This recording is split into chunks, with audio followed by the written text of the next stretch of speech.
my buddy Ben says, "Hey, do you like your unit?"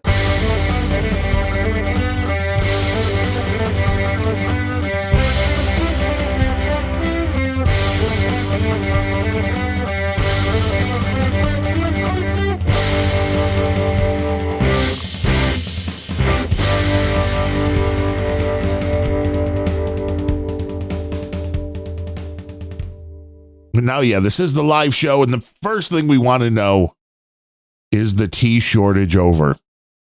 Yes. Oh, thank God, everybody. The tea shortage is over. Elon's getting $1 trillion. Everything is okay. Yeah. I immediately ordered a 20-pack of... Those are what? How many? Like a gallon are they, or just short of a gallon? Yeah, I ordered about 20 gallons of tea. Well, I'm not sitting here without my tea, damn it. That'll last you about 3 shows. Gotta have the tea. One, probably 2. And I've got maybe my coffee. 2, maybe 1 show. And I'm tired this morning. And let me ask you about a theory that I have. Okay. It is how you wake up more than when you wake up. Yeah, I agree. Because I'm used to being woken up by the spy device, usually playing the Imperial March. Oh my God, really? Because that's the way you start the day. Oh my God, I don't. I do, but it's fun. I mean, they're okay. Every now and then I'll throw a different song into there. Well, today, the wife's mother called literally 1 minute before the alarm went off. Oh, that'll fuck you up. Right? I'm like, it's no difference in the amount of sleep you were going to get. It's being woken up to the phone ringing.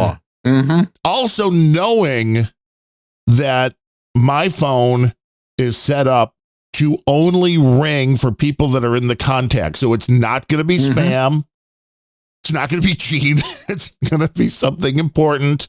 Exactly. You don't pick up when I call. Usually it is, hey, somebody's in the hospital, which in this case, her dad's got cancer, not in good shape, not going to be around long. That sucks. They moved to a rehab facility yesterday to get some therapy.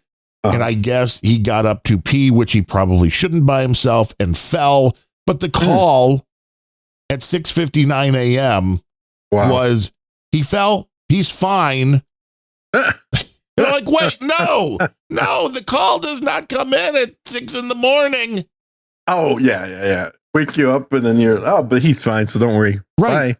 Right. I mean, it's like, what are you thinking? But I'm like, well, this was only a minute before, literally a minute before I was going to wake up. Yeah. But I feel like I lost 3 hours of sleep for some reason. That is the thing. I have felt the exact same way in the past for a variety of things where you just, and the opposite too. Like I'll wake up at 7 a.m. before the alarm and I feel like I got all the sleep I need. I'm like, okay, I guess today we're getting up early and I don't feel tired. Right.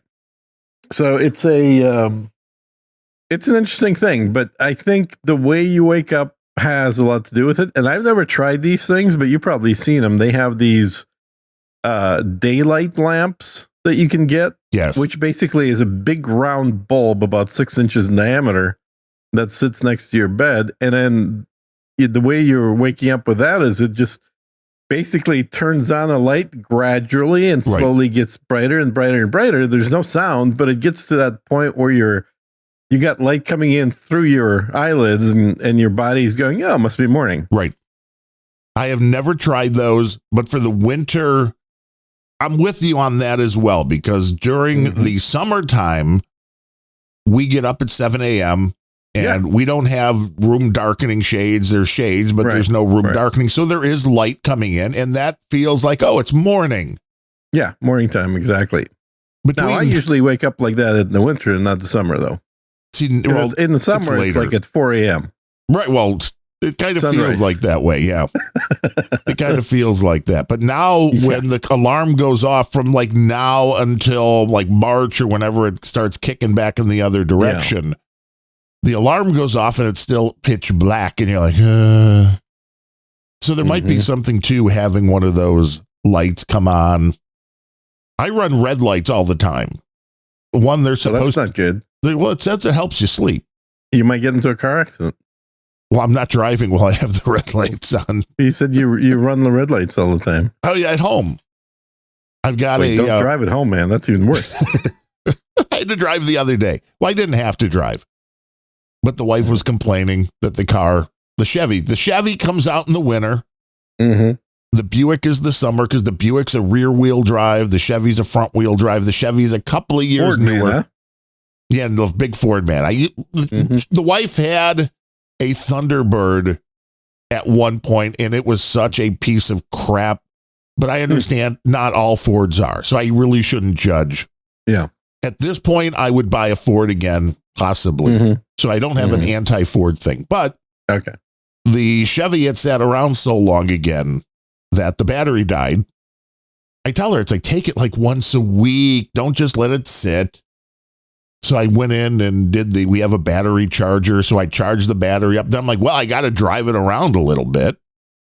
If I don't drive it around a little bit, then what's the point? It's going to just die out. You got to get that battery charged back up. Let the alternator do its thing. Yeah, that's right. It's when you get that, I got to go somewhere. I have no place to go, but I should be driving for about 25 minutes kind of thing going on. Which is exactly what I did. And I thought about stopping to get gas, and I'm like, well, fuck that. I haven't restarted. I'm like, I'm not restarting anywhere but home just in case the battery was totally crapped out, because then there'd be nothing worse. A gas worse. station probably is not a bad place if you have to. There could be worse, yes, to be like, help, my car won't start. Or you could do what we used to do back in the 80s and just not turn your car off. Right. Back before that was thought to be such a horrible thing. Times with the car running. Never had an issue. Well, now the sensors in the gas caps and stuff are the problem. And I think, what? That was what really turned me against the Thunderbird. Wait, so you're saying you can disable a cop car just by opening up the gas cap on it? Well, it'll definitely have issues. Wow. There was a sensor in the Thunderbird, although to be fair, my dad's Magnum Dodge, I think, had the same issue, where if you filled the tank too much, so if you filled it to the brim, the sensor would cut the engine off. Jesus. Yes, because we had this problem the first time filling up on an interstate and getting back on the interstate to go thump, thump, thump. Wow. It was like not good. And we figured it out. No. Like if you filled the thing, you could fill it like 3/4 of the way, no problem. You filled the whole thing up, it was gonna die out. Which was a very weird thing. Sounds like a design issue, maybe. Probably. Well, again, with all of this, it's all about the environment. We need all these sensors to know what's doing what. And how about you just worry about the car working first? Right. Rather than the sensors dealing with like, oh no, we need to know. We need to know what it's doing. Yeah. Yeah, I think there's some other reason for it to know that other than did you fuck up? But I could certainly see that being an issue. Yeah. Cars, man. We come from a time, kids, where cars didn't have computers or 13-inch iPads in them, Gene. Hell no. They were manually operated. And it either worked or it didn't. And fixing it, though, was fairly easy. You could teach somebody how to repair cars with relatively interchangeable parts. And now you can't do that. And you wonder why. It's like everything else. It's planned obsolescence. Like, oh, your car, no, it's gonna run for 3 years, and then it's ready to be recycled or whatever you want to call it. I will tell you, I haven't really looked at cars for a while because I don't drive much anymore. Right. My car is 10 years old at this point. It's a Grand Cherokee with 32,000 miles. So living large, what more do you need? I don't drive a lot.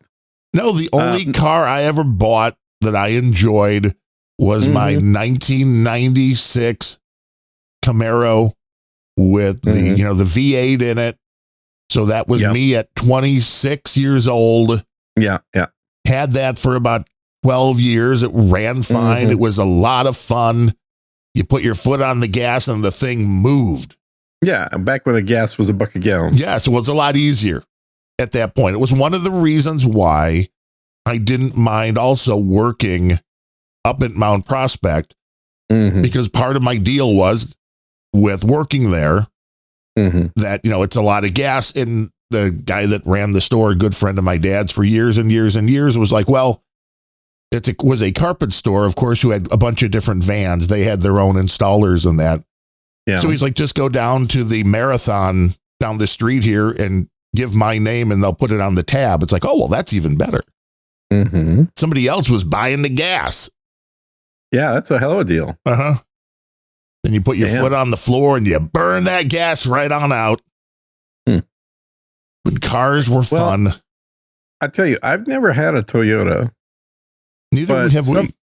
Somehow I watched some video that did a review of the 4Runner, and in that they briefly showed the Toyota Land Cruiser, which I didn't realize Toyota started making again. You remember the Land Cruisers? Back in the day, they were these little kind of boxy looking Jeeps that were halfway between a Dodge Jeep and a Land Rover. Yeah, they were a weird looking vehicle. Yeah, but they were neat. Yeah, and they were very few of them because I don't think they ever actually sold them officially in the U.S. They were just imports. But apparently they started making Land Cruisers again, and they've got a Land Cruiser 1958 model, which it's modern. It's not actually 1958. I think it's just the first year of manufacture for those, so it's kind of like an anniversary model or whatever. But it looks pretty damn cool, and it's only 60,000. C. Brooklyn says it's crap. Get the Sequoia. Send that. The Land Rover is crap. Get the Sequoia. What? That makes no sense. I don't know. What is a Sequoia? Is that another Toyota? It's the larger SUV from Toyota. I mean, it's literally the same brand. So he's saying, don't get this from the same brand. Get this other thing from the same brand. Yes. Okay. I mean, do you have a family of 9? Why do you have a Sequoia? Maybe. Hey, you never know how many hookers you're going to have with you at any given time. Not that many. You never know. Excessive. You never know where the party's going on at C. Brooklyn's. I guess. Maybe the Satoshi lines are open, though. I mean, if you want, or as I normally say now on the other shows, it's Cash App $sign Ozzieball, OZZIEBALL. No split my right little there. That's just display on the Stream Deck no longer shows me the price of Bitcoin. I don't know what's going on. Well, that's not good. Mine still works. Does it? Well, it doesn't show me the price of Bitcoin, but I've got the app or whatever you want to call the plugin on there where I put in how much Bitcoin I have on my Ledger wallet. And then it tells me the current value on that. And it dropped like $1,000 over the past few weeks. Huh. So Bitcoin's in a little bit of a recess right now. Well, mine just stopped working. I don't know why. That's no bueno. So you're saying you don't want the Satoshis that are still in the wallet here? You would like me to? You would like me to just hold on to those? Or you definitely want to hang on to them because I don't want them going anywhere. But they just disappeared. That's interesting. Wow. Oh, really? I don't know where they. I think they went to your Voltage account. Crazy. It's is it Andomation Stonks? Stonks was the plugin I was using. So why? You were just monitoring the overall price of Bitcoin, of one Bitcoin, kind of. Yeah, you were just yeah. I had just the price of Bitcoin visible on here, and for some reason, it is not doing that. The hell? Did you reboot your Stream Deck? I was impressed. I did. Yeah. How easy it was to move the Stream Deck from the Windows world to the OS X world. I've been doing that with everything now because Windows 10 is no longer good. So while the machine's still running here, all of my... Yeah, it still runs. Windows 10's fine. What are you talking about? Yeah, I've just been taking everything and porting it over to Mac so I can just finally shut all the Windows machines off.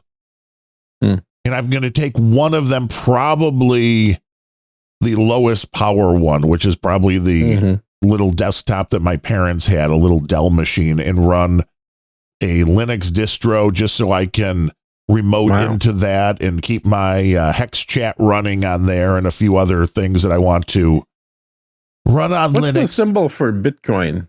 BTC? That's what I thought. Why is it working? I don't know. This is Gene asking for technical assistance live on a podcast. Why isn't this working? Well, I mean, you said yours is working. Mine is not working. Which thing are you using? Oh, you're using a different plugin, aren't you? I am using the Stream Deck with it's a Bitcoin monitor, but I also use it for what's it called? ADA. What's the actual plugin name? I also use it for the not Ripple, the one the Sheeb. I got the Sheeb, man. Can tell you here. I'll look up the Stream Deck. It is, if I click on it, the Crypto Pro. Yes, there we go. That's what we're using. Okay. And so let me install that instead. I was using a different branded one. Oh, that's no bueno. No bueno. Yeah, obviously, because it's not working. So just like I've got the what server we're currently connected to, turning Mulvad on and off, turning amphetamine on and off. Crypto Ticker Pro. I do have an OBS folder, but I've yet to install OBS on this machine. I don't know why, because this is probably the biggest, beefiest, best machine I've ever had to run OBS on. Yeah. And yet I've never installed it. What, OBS? Or? Yeah, on the studio. OBS doesn't take a whole lot. You can run it on a pretty low end machine. I want to run like 48 cameras so people can see every little finger angle that you're doing here. I've got to pop all the keys off my new keyboard because they're all scraping off. I had to buy a new set of keys. Yeah. So you still haven't installed it? You bought that a while ago. Yeah, I bought the whole new set a couple of weeks ago and haven't. It was like, I've got to. It takes time. Take all the keys off. I'm just kind of laughing watching how bad these things scratch off. And I left a scathing review on Amazon for these Keychron people. And I'm like, is it really worth it? The fact that, again, I'm going to waylay a little bit of the judgment, but it appears that the new keys that I bought from a third party for $13 allegedly won't scratch off. Okay.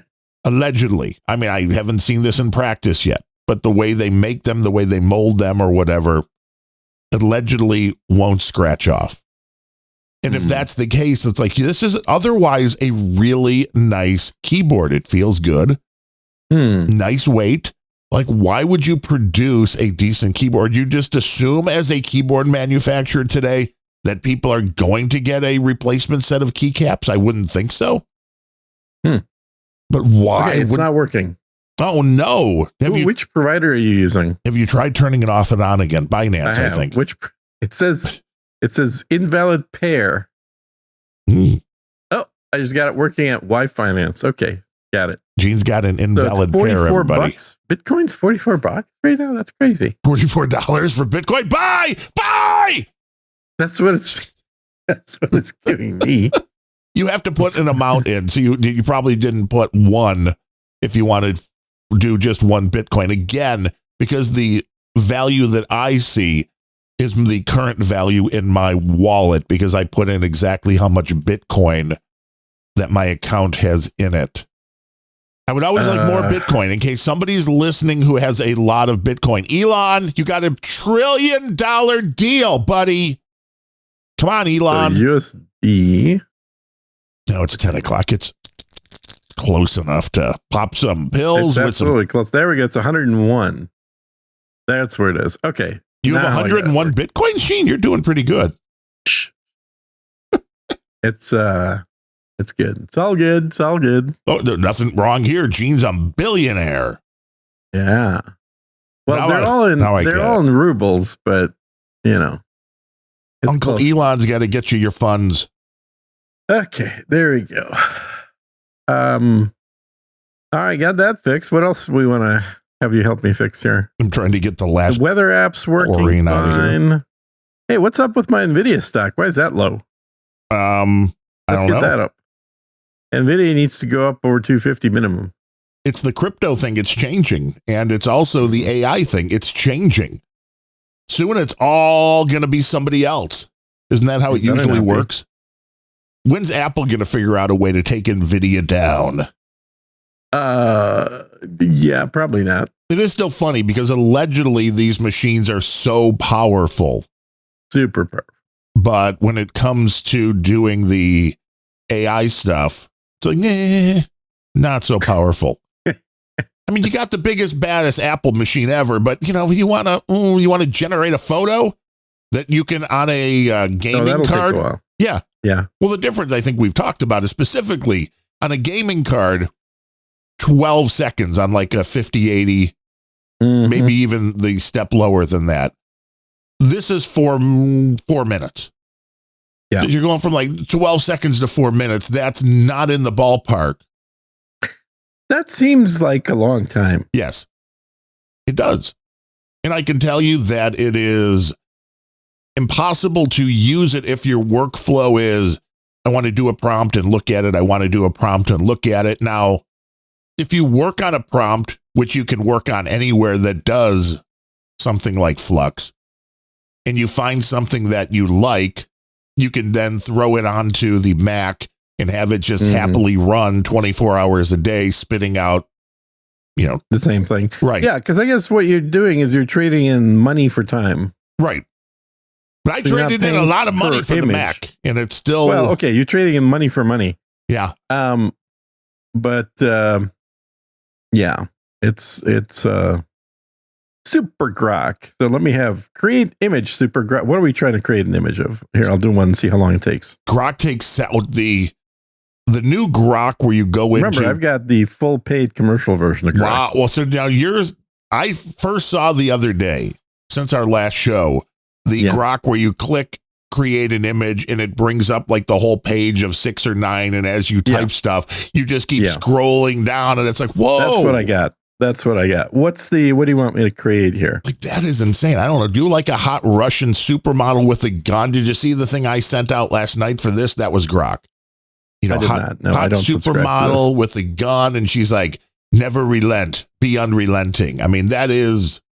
Is that what she's saying? Yes. Or is that no, that's really? Well, that's all you tell it to. You go in, you create the image, and I'm like hot Russian supermodel, slinky dress with a gun, and it created that. And then I'm like, okay, I'm going to pick the supermodel looking chick I like, and then you just tell it what you want, and it does fairly well with things like in a Russian accent or in an Irish accent, make it say this. And it's pretty good at that and fast. Way, way, way fast. This is what then makes me look at my. Holy shit. What did you do, Gene? I didn't realize it generates a video automatically. Right. It's just like, boom, it's just done. It is about 12 seconds for the whole video. Right. This is like, you look I'm at going to that. share with you, because it's great radio, I'm going to share with you the image the video that it generated from just hot Russian with a gun. There you go. And then what you have to click on a link? What is this? Like 1987? What do you want me to download it and then copy it? What? No. Jesus Christ. But I can say that the face on this woman is exactly the first one I got yesterday too when I said hot Russian supermodel. So Grok, this is how they're doing things faster. They've got they one. give everybody the same thing. Right. We've got one hot Russian supermodel. They've got the look, but she's dancing in like a black vinyl bodysuit type thing with. It's like black lycra or something. Yeah. Or lame. And it is tight enough. It's where tight. When it's pretty tight. The light hits just right, you can see her navel through. This is how skin tight this outfit is. It's tight. So very tight. Very, very tight. But this very tight. Nearly instantaneous. So you understand why people like me who have a Mac that cost about $4,000. And I'm like, well, why is this taking hours? I know, right? That's crazy. I mean, I understand for videos, but for the images, man, they've got to speed it up. And she's even holding the gun like a typical chick, which is using both index fingers. Well, you never know how quick you're going to want to shoot somebody. Well, that's usually how women that have never shot grab a gun. Well, see, it's very accurate. This would be a model, not a professional shooter, for sure. I'm being informed in the troll room that there are actual naked women online.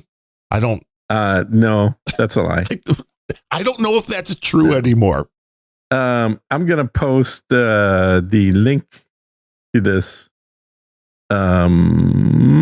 Is this for an anybody open, that's listening? Yeah, is that an open link? Because I can post it in the troll room, so anybody can. Well, you clicked on it without logging in, right? Yeah, yeah. Go ahead. I mean, I have Grok though, so I don't know if that makes any difference. You can try it. Otherwise, I can download the video and post the video, I guess. The brand new show. I think it'll work. Yeah, it's called Watch Live While We Make Images Online We're Using Grok. Right? This is a brand new concept. We're going to be running with it. It's melding a few different things. I mean, people are like, you could do this on a video platform. And we're like, well, no, this is theater of the mind with links. Yeah. Yeah. And while you're over 500,000 Satoshis in your sub wallet here, I might just have to accidentally. Oh, wow. Yeah, Gene, the Umbral went down. That number better keep going up. That's all I got to say. That Umbral went down. I don't know what happened. It's like at this point, you are kind of funding my Albi Hub because I'd like to take the things off and bring it all over to, cold storage, if you will. So I've always got enough in there from the Gene wallet. Yeah. Somebody's got to fund it. And I know our buddy Lady Vox was bitching at Albi because she couldn't figure out how to get her money out of there. That would be an issue, wouldn't it? It's like you got to hook it up to the hub. And I offered. I was nice. I was so nice, Gene.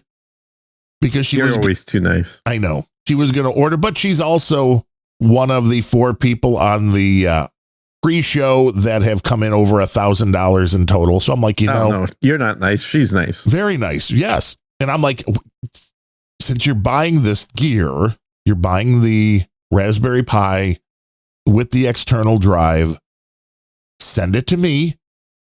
I will set it up and then just throw it in because she's in Alaska. But I'm like, well, you can still use USPS flat rate boxes. And slow ass mail. Yeah. Does that flat rate work for Alaska? Really? I think so. That's surprising. To get it there, it's like it wouldn't be that much, but I'm like, I can set it up. Or I said, I have high-speed internet here in the real internet. We have the real internet in the middle of the country. Which makes no sense, of course. As opposed to out in Alaska where they've got power outages and bears eating people or eating the internet lines.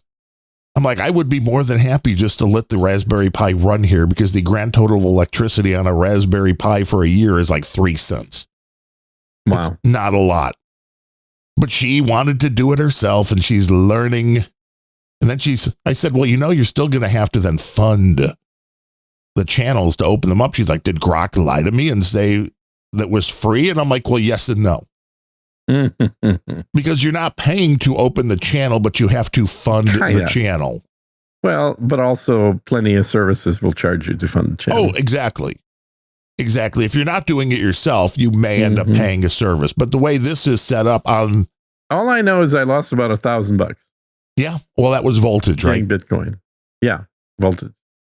And as the cost of Bitcoin goes up, that loss continues to go up because Gene would have just let that sit there in perpetuity. Pretty much. Yeah. So you may have lost like $1 million by now. Probably at least. Yeah. It explains your blood pressure. How's that doing? Are you getting that back in 180? So we're all good. No, that's not a good number for blood pressure. No, I need to stop reading X. Well, that's probably true. Yeah. The algo there. Apparently, the algo. The algo there is I get all the Nazi feeds. That's pretty much the main feeds that it feeds me. Their algo is trying to make you mad. You can't believe that. It wouldn't do that. And I also, I know we talked about this on the past show, but I will say once again, the amount of response I've gotten to things over the last few weeks on X is way down. Mm-hmm. Yeah. All of a sudden, they're just like, nope, the old algos were no good. Okay. Let me tell you something here. Last night, or sometime during the day yesterday, X deleted about 1 million accounts. Whoa. And you can see it today because big accounts like Libs of TikTok, for example, or Daily Caller, they're getting replies that are like 40 people instead of 4,000 people like they normally would. So the accounts that were deleted weren't a huge purge of fake accounts. Okay, Otherwise so known as free accounts. They were fake in the sense that they believe most people likely they were from. Exactly. Well, that they were bot run. Most likely. They were run by probably humans somewhere in third world countries, but of course.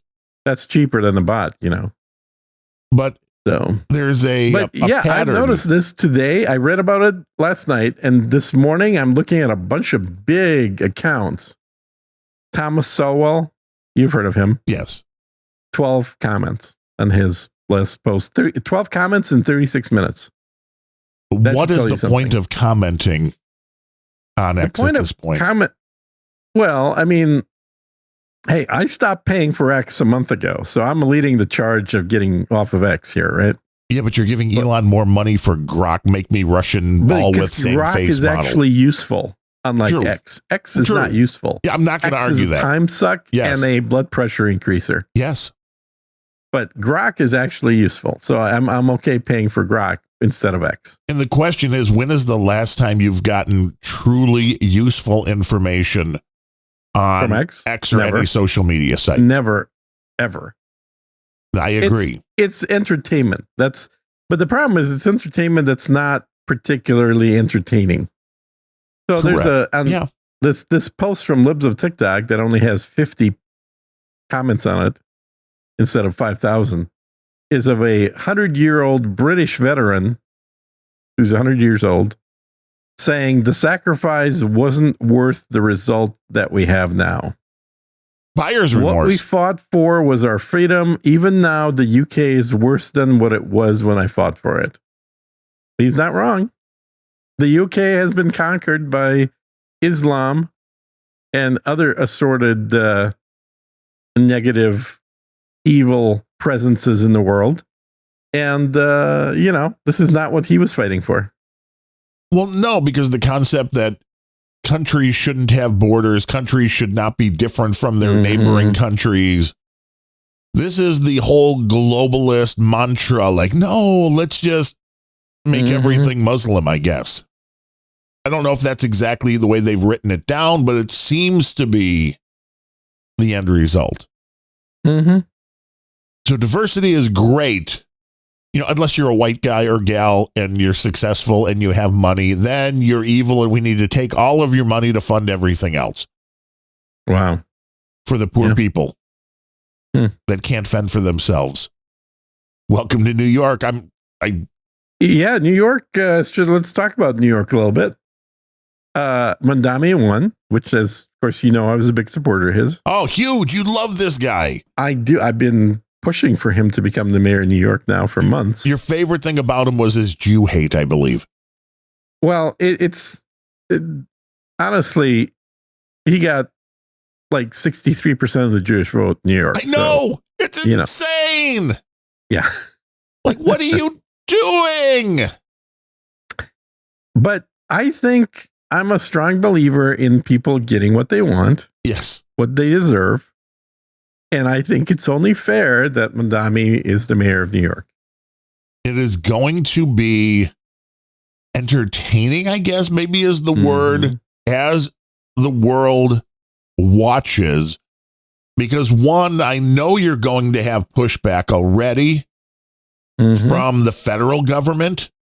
Yeah. But it already seems like he may be getting pushback from his own governor, who is not a conservative at all, very liberal woman, but already going, whoa. Some of the stuff you say you want to do, no. And this is maybe where the commies realize that in politics in the United States, you still can't get what you want, even if you get elected. No. Now, I am worried. My sister and my niece just went to New York last night for some reason. I'm like, is this you want to go on a nice place to have a fun weekend? I don't know if I would have picked New York during a government shutdown and air traffic controller issue, but that whole thing is just funny as hell. Yeah, because now the Democrats are trying to make this like, hey, we're tough. Our people like it. So last night, I don't know if it's back to open again, but yesterday I saw that LaGuardia was just shut down completely. And that's where they were trying to fly into. We haven't heard if they made it or not. Oh, really? Yeah. Yeah, LaGuardia was just off. They took it offline. And the funny thing about that is, of course, I had to, the funny joke I made about that, I should say, is I said, well, with the flights to Texas and Florida all being canceled now because the governors are not accepting any refugees from the country of New York, there's no reason to have the airport open. Shut it down. Shut it down. So, no, I think New York wants this. New York needs this. New York voted for it, and New York got it. And I'm happy about that. Yeah, they did. I was telling this to a dude named Ben yesterday when we were recording our show as well. My other podcast, just Two Good Old Boys. GOB, right? What it's known as. Gay Old Boys in the Morning or something. Not that, but okay, sure. And what comes from Texas, don't you? Steers and queers, and I don't see any cows right now, son. Arlie Emery's great. He's the GOAT. Yeah, I mean, everybody knows that stuff. It's hilarious. Yeah, they do. Well, and it's all ad-lib stuff too. That's the best part about it is that when you watch these making of the movie, he wasn't hired as the actor to play that part.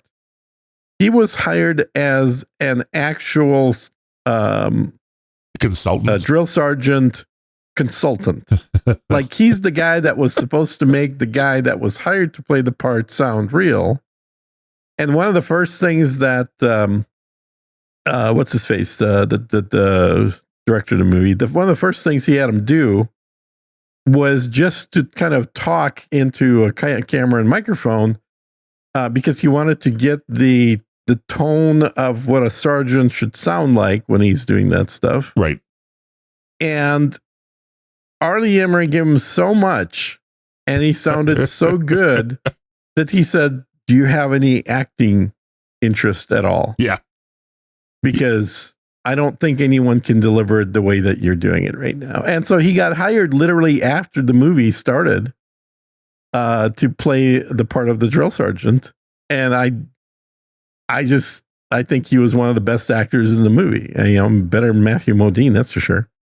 Well, I think it's because actors, when you're given a role like that, either think that they should really go over the top or they don't go far enough. There is a fine line. And Emery knew exactly because it's like, well, you want authentic. He was very believable because he wasn't acting. No, you want authentic? This is it. Yeah. Yeah. That's what you get.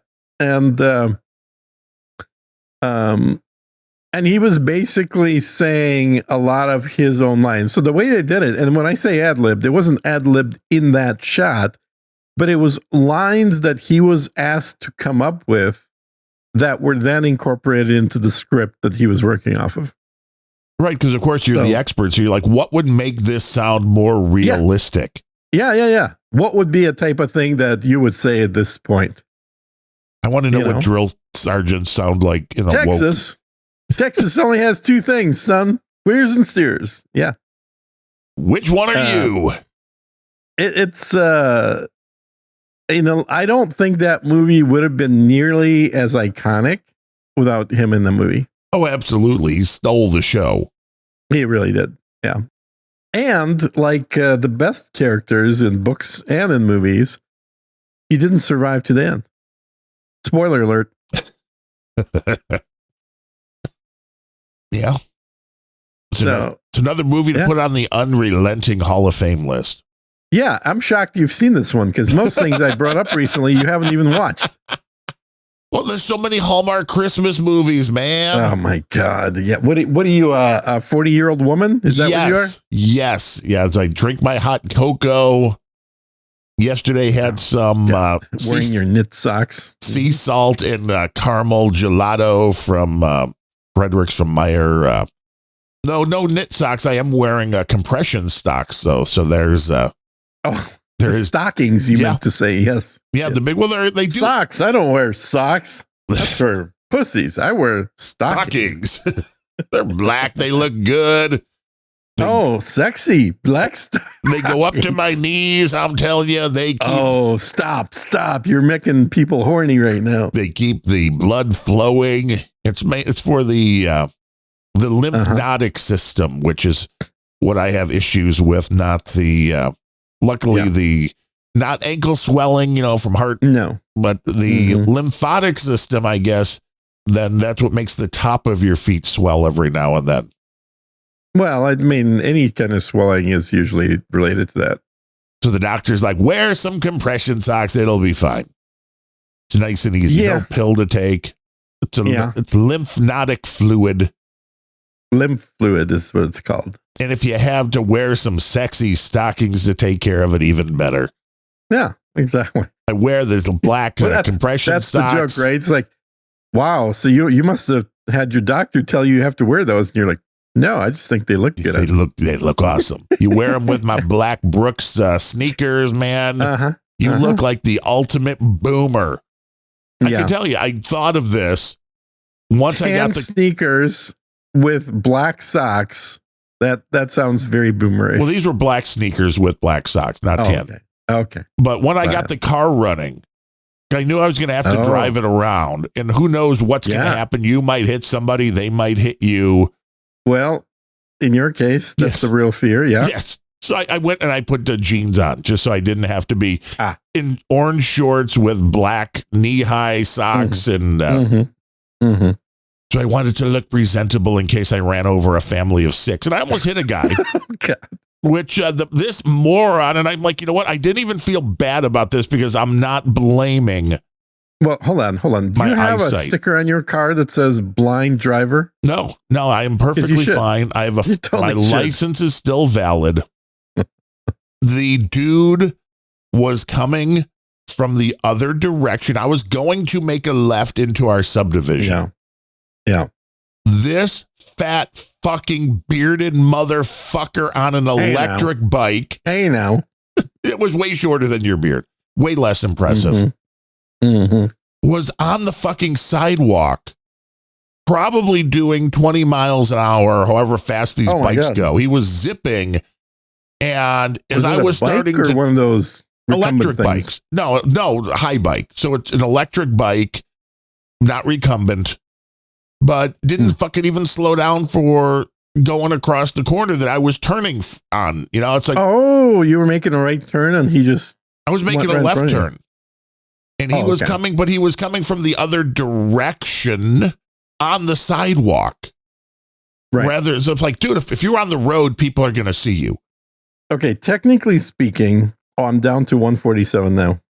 Your blood pressure? 147 over 83. Well, that's a little better. That's a little better. It's coming down. The show relaxes you? What the kind of show fucking relaxes problem me you versus have? fucking X. I just need to get off X. That's the main problem right there. Absolutely. The problem is that I seem to be like having XB read out to me while I'm sleeping because it's really high when I wake up. Do you have sleep apnea? Because that is one of the issues. I mean, doesn't everybody? Like they tell everybody pretty much yes.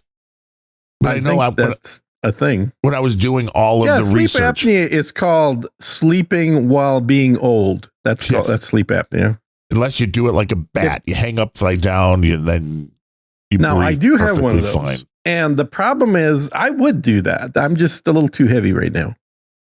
That's a lot of if you're afraid of 200 blood pressure when you're hanging upside down, it's about 350. Well, what if you were 350 over 200? What if you're wearing a CPAP while hanging upside down? And you've got a compression helmet on. Yes. Imagine the look on the snake's face when it finds Gene unresponsive, hanging upside down. Upside down, yeah. Snake's shower. Yeah. I don't know, man. I had always enjoyed hanging upside down. And when I say hanging upside down, I have a what do they call those things? A gravity table. So you get on it and then you flip yourself upside down so you're hanging by your ankles. And you have a way to get back the other way that you don't have to be in perfectly godly shape to do. Well, no, you got a little motor to do that for you. Right, because otherwise you're never coming back. No. And aside from, being a sex toy, it's actually pretty useful to just kind of stretch out in. You could see that. It could be relaxing. Yeah, because when you're hanging upside down, like your whole back is decompressed, your legs are pulled instead of pushed, so they kind of feel a lot more looser and stuff. It actually does make you feel very good, with the one exception of pretty much all the blood's in your head at that point. And so you're hanging upside down, you're super relaxed, and all you hear is dum, dum, dum, dum, dum, dum, as your blood is like pushing against your eardrums. As you're having an aneurysm? Well, no, you got way too much pressure for that to be a problem. It'll just push it right through. Well, that's a plus. Yeah. Now, I also don't recommend hanging upside down if you have any kind of wounds or any kind of scratches on your head, because they will open up. Where else are you going to get this kind of professional information that's not medical I don't know advice? A single podcast that provides clear directions on upside down hanging with melodies. No, I've never heard it anywhere else. This is a first, I can say that. We bring things to the podcasting sphere that nobody else dares to. That's true. It's true. I also saw, did we talk about the whole concept of a deck of cards being 52 cards, the odds of... I've heard of those. The odds of having two decks shuffled in the exact same order are infinitesimal. They're pretty high, unless you buy them and they're all shuffled the same way. Well, that's not really shuffled then. That's how they come from the old. But there was factory. There's a theory that said in the history of mankind, it's almost impossible that two decks of cards have ever been shuffled into the same orientation. Like, that's just bizarre, but I guess I understand. It's 52 different possible things in 52 possible different slots. It's 52 factored is what it would be, the odds. Which is just way more than people would assume, I think, because it seems like, well, it's just 52 cards. How many possibilities could there be? Yeah. Lots. There's a lot of zeros. Well, and it depends who's shuffling too, right? Well, yeah, you need one of the professional machines that does it. That can read the cards and then report it to you. Do you know how many times you need to shuffle a deck for it to be truly random shuffled and not have the same two cards next to each other? It's got to be at least 3 to 10. 7 times. See, right in that sweet spot. 3 to 10. That's right in there. Right. Exactly. 7, right in the middle. You hit it. Yeah. 7. Now that's a lot more than I used to do it. So back when I played poker full time, and I had a home game that I ran out there as well. We had the mechanical shuffling machines and everything. We only did it 3 times. So now in retrospect, I guess we probably should have done it 7 instead of 3. But, to be truly randomized and not have any duplication, you have to do it 7 times. The number of possible combinations of a standard 52 card deck, as you said, 52 factorial, written as 52 exclamation point. Yeah. Which is an 8 followed by 67 zeros. That's how many possibilities there are. But didn't I just say that off the top of my head? That's exactly what I said. Yes, but I don't think most people knew there was 67 zeros. Yeah. Like that's it's a big number. Yes. So if you ever see like a deck, I don't know why this isn't the scam for, like church carnivals. Not that churches are trying to scam you. Yes, they are. But, where they have the guess how many jelly beans. No. Oh, yes. Those are fun. Do the whole, put the deck of cards in the right order. There's no chance anybody's going to ever do it. Well, dude, you realize that the lottery is just put 8 cards in the right order. Yeah. And this is 52. And this would be doing the lottery with 50. You get 52 in a row. Uh-huh. Like, damn. Pick 52. Yeah, that's the lotto. Pick 52. It's like, this is great. But people would be like, well, no, I could do that. How hard could that be? Mm-hmm. How many combinations could there really be? Mm-hmm. Mm-hmm. I'm like, I never thought about it. But it's like, when you start thinking about it, it hurts your brain because you're like, that's a lot of combinations.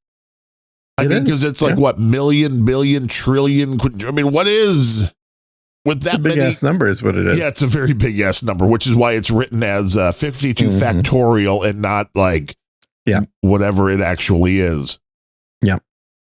You can use playing cards to pick lotto numbers. Yes. Playing cards are fun. Playing cards there's so many things you can do with playing cards. Magic tricks, for one. The chicks love them. You could totally do those. You could play solitaire. You could do a lot of things with them. So I think playing cards are a great invention. Did you do a lot of magic tricks growing up? Was that an interest? I did, yeah. I did too. I loved magic tricks, especially card tricks. Mm-hmm. Yeah, card tricks were pretty good. They're my good for favorite one. People go, how'd you do that? Well, not only that, but then there was also a possible money maker. Yeah. And my favorite trick was the one where you would be putting the cards out onto the table so people could see them and like, hey, I'm going to go through this. And when I get to your card, I'll know. And just don't say anything though. Just let me do my thing. And you flip it over. You've put their card down on the table. And you take the next card and you're about to flip it and you go, you know what? I will bet you whatever that the next card I flip over is your card. Almost nobody doesn't take that bet. And then you flip the card that was already on the table over and they're like, fuck you. It's not what you said. I'm like, yes, it is. The next card you're going to flip over. Magic was always fun. Yeah. Although I was slightly always disappointed because there was a time where I would take my birthday money, as a nice 10, 11, 12-year-old to the local trick shop. And we had a magic shop back then. I missed those days. And almost... I remember going to the magic shop as well. This place was called Riley's. It was quite a ways. So I lived on the Minneapolis side and the magic shop was on the St. Paul side of the river. So it was quite a drive. So what that meant, of course, you had to hang out there for quite a while because, it's like 45 minutes to get there. So you're not getting right. You want to look through everything. So it's like, I got to stock up on flash paper.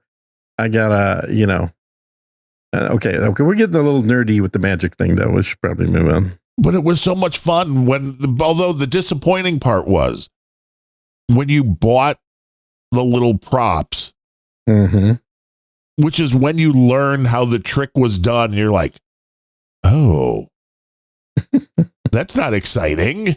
Yeah. But this is all about fooling people. Yeah. And it's an important thing. I remember when I bought a fake thumb. Yes. Well, I also think people that did magic as kids have a better chance of watching the news and going, wow, you're fucking lying. Now, when you say kids, you mean like college, right? Well, I mean anywhere from 10 years old. I'll go through college because as it's pointed out in the troll room by our buddy Ned. Your friend, allegedly, Brian Brushwood, did a lot of this through his college age days and beyond in order to try to pick up women and be popular at bars. So I don't think the magic is Brian that actually nerdy. has a degree in magic. That so is cool. He wasn't doing it just for, for fun. You want to talk about the most worthless degrees in the history of mankind? Marketing? Does magic not go? Okay. Do you really think marketing is lower as far as a skill than magic? I'm sorry, English Lit. Okay, that was maybe more so, yeah. No, Brian literally built a career out of his degree, and a successful one. Just had lunch with him just recently. Did he ever come out with another like audio book series like he did that first one about the Nazi stuff? What was that? Oh, I didn't ask. I don't know. I guess if it's not posted, then probably no. You know, I thought that they were supposed to like go into a round 2 of something else because the first one was really good. Mm-hmm. It probably just didn't make money, which is what a lot of things do. I thought they did a Kickstarter for it. I'm pretty sure they did a Kickstarter, so it had to make money. I'll take a look. It's been a while since I've heard anything from Brian. Yeah. But no, Brian's he was in a program where he could create his own major. Well, why didn't we have this? A lot of places had that. I mean, I'm pretty sure I could have done that at the University of Minnesota if I really wanted to, but you know, I was a philosophy student, so I don't. Well, see, that's where you failed because you should have been like, I'd like to photograph lingerie models, please. Not the plus size. Victoria, I want to be Russell James in the heyday of Victoria's Secret. That was a good gig. I mean, to be fair, I didn't need to come up with some kind of a scam to see women naked when I was in college. Like that happened easily enough anyway. Now, now I need a scam. Exactly. Exactly right. Anybody have any good ideas? Because we're running out of them here. Yeah. Give us some good scams for having chicks take clothes off. Thing is, you do really even need that these days with AI. It's kind of like the chicks that AI creates are like 0.00001% of the female population. You will never find somebody that looks as good in real life as what AI will spit out in 6 seconds. Right. Well, that is absolutely true. And I think that's sad for the younger people because it's setting expectations for both sides, not just for men, because it's a similar thing for women as well. Because, you know, AI spits out millionaires like they were going out of style. And it's just not realistic. Like back in the day, people were just happy enough to have somebody of the opposite sex, right? No matter what they look like or how much money they had. The bar was lower. Now everybody's single and miserable because you're compared to something that literally is 0.00001% of the population as the expectation. And, you know, if you have we know that women make up more than 50% of the population of any country because men die faster because of women. And so you've got... Well, that's the only way we could... just had to throw that in there. The only way the you've stats got break basically down. More women than men all looking for the men over 6 feet tall with an income of 6 figures. And, you know, like, good luck on that. I've got half that. Ain't going to happen. Yeah, half that right here. Mm-hmm. I'm a podcaster, so it's always going to be half of that. It's always going to be half.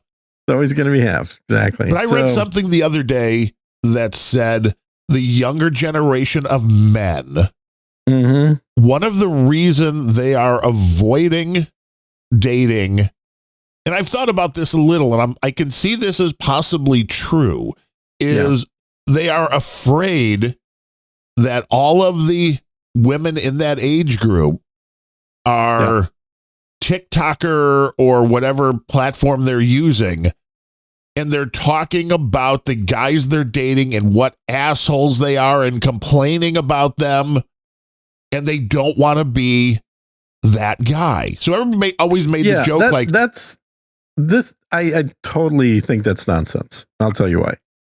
Because guys want to get laid when they care about somebody saying that. Guys that age especially, but all guys in general, care very little about what other people say about them. This is something women care about. Women will change their behavior to avoid somebody saying something negative about them. I think the new guys might be more like women. Don't give a shit. I think that might be changing. I think the internet may have screwed things up beyond repair. Well, it wouldn't be the internet. It would be the lack of testosterone in men that's changing them to women. Could possibly be true as well. Because, I mean, dude, if you and I cared about how people perceive us, this show wouldn't be happening right now. This is absolutely true. This is the show where you're like, wow, should we talk about that? And we go, yeah, why not? I don't even think should we talk about it. I just jump it on out. Just jump right on into check out my sexy back stockings. When we were magicians, when we were kids. Be like last week, Gene. Not only that, I was a clown magician. That was the best. You remember back when you tossed midgets around? No, I never got to do that. I want to. Well, you're the right height for it.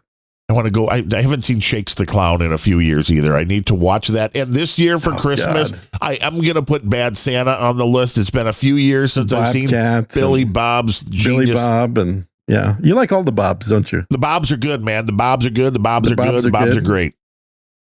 But I think there's also, as you said, and with the internet, with the AI, with the filters, I, as some people have heard by listening to this show, did websites for a handful of Playboy Playmates. So got a chance. I think there was 4 or 5, if I'm remembering right. That's a ton, metric ton. For right most there. guys, for most guys, we'll never talk to a Playboy Playmate. No. They're not even a thing anymore, so it's getting more rare. Yeah. But pretty much the same story from all of them is like, well, you can go out, nobody even recognizes you because if you're not dolled up, if you're not made up. I mean, Taylor Swift even talked about getting into some of these football games with the Chiefs, just going in with the general public. And it's like, well, especially when you were wearing masks, it was a little easier.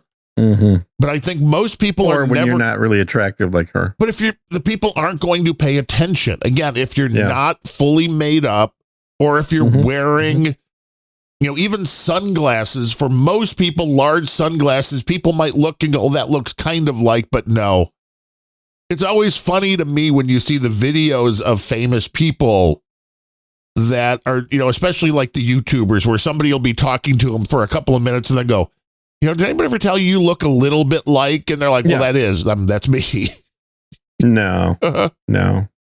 Nobody ever does that with Gene. He's never noticed on the streets of Austin walking up to the barbecue place in his BLM Matters t-shirt. I do not recommend barbecue with the high blood pressure either. You want to keep off the barbecued ribs. You want to keep the dry rubs to a minimum. Damn it. Got to get that blood pressure under control. A good dry rub is hard to beat. There's an ISO. People will be just right. Oh my God. I can't believe you just said that. That literally just came out of your mouth by itself. People are running for the button, man. Like, we need the ISO. Yeah, time code. I always just click the little M inside of Adobe Audition and try to remember where to find it at the end of the episode. Marker. Yeah. And I still want to move this. I want to move this over to try. Egg prices are down. $8.99 a dozen. 1, way too expensive. 2, well, this is Austin. I know. But it's funny you mentioned eggs. Those are just regular pasture raised. If you want organic, those are $11.99 right now. Oh, that's no. That's a buck an egg. I want to just say that I was mad at eggs yesterday. Well, not at eggs, but at Meijer, the place. Vital Farms, $15.49. I'll see what they are here. But I did my usual because they finally had updated their you've bought this before, buy it again, where it shows like 99% of the stuff. And I'm looking right now to see if it's on there because, to be fair, as everybody knows, my vision is not spectacular. Excellent. Yeah. But I'm scrolling down here, This is just like Gene's earlier bit. Very good radio. It's really the best radio as far as I'm concerned. And bacon is on here. The apple cider flavored with blueberry and pomegranates on here, which I know it is delicious. I'm not a big blueberry or pomegranate fan, but with the apple cider, up to $14 a pound. I've got some in the freezer. I don't remember bison being that pricey. Well, it's good stuff, though. I mean, it's nice and lean. It is. I like bison meat a lot. It's very tasty. And okay, I got to the bottom here. The one thing for some reason that has always been on my buy again was eggs. They're not fucking on here, so I forgot to buy the fucking eggs this week. Fucking A. Like, but I can go back, and this is what I want to have an answer to from their fucking people that do their fucking website. I've been ordering from this grocery store for pickup, as anybody listening to this show knows, since COVID started. True story. Every week, I don't think we have ever gone and did a normal grocery. We've gone, in to pick up some meat when it was on sale at a different place. Right. But otherwise, all the groceries have been pick up through this company for over 5 years. I guarantee every fucking order had eggs. And their buy again thing doesn't have eggs. What? Why is that? I don't know. It's like they're losing. It doesn't want you buying eggs, apparently. I guess because it's way more likely now I'm going to go to the place I can walk to rather than the place that's 5 minutes away in order to buy a dozen eggs. But I can tell you what the eggs are today. Why is it? Okay, well, now maybe they're out of them or something. I mean, there's... Ooh, no eggs for you. No, there's different. Usually you would think their brand would also come right up. Wonder if their brand crashed and burned or something. Because I'm getting all the egg breakers. I'm getting other brands. Let's see here. Let me try Eggs Dozen. But it's that's just a weird thing to disappear. Limited results for Eggs Dozen. Well, there are no eggs.